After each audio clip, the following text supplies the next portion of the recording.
లేకపోతే నేను జీవించలేను, నువ్వే లేకపోతే నేను దేవుడి నామానికి వందనాలు. మీ అందరికీ నా వందనాలండి. ప్రభు మనకి ఈరోజు ఇస్తున్న వాగ్దానం కీర్తన గ్రంథము 57వ కీర్తన 3వ చరణం.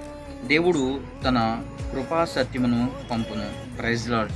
ప్రభువారు ఈరోజు మనతో చెప్తున్న మాట ఏంటంటే, ఆయన కృపా సత్యమును పంపిస్తాడంట.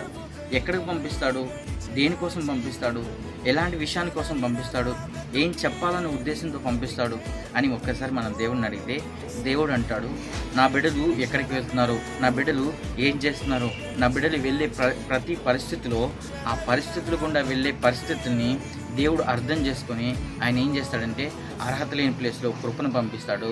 ఆయన యథార్థమైన మార్గంలో, సత్య మార్గంలో నడవడానికి మనకు మార్గాన్ని, త్రోవని చూపిస్తాడు. అందుకోసమే మనకి కృపా సత్యాన్ని పంపిస్తాడంట. మనం ఈ లోకంలో జీవిస్తున్నంత కాలము ఆయన మనల్ని వెంటాడుతూనే ఉంటాడు. ఎలా వెంటాడతాడంటే కృపా సత్యంతో వెంటాడతాడు. ఎందుకో తెలుసా?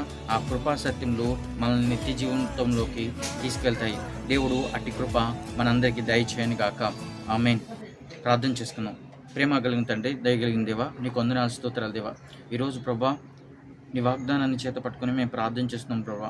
మేము వెళ్తున్న ప్రయాణంలో ప్రతి విషయంలో ప్రభా కృపా సత్యాన్ని తీసుకువెళ్ళడానికి కృప చూపించండి దేవా.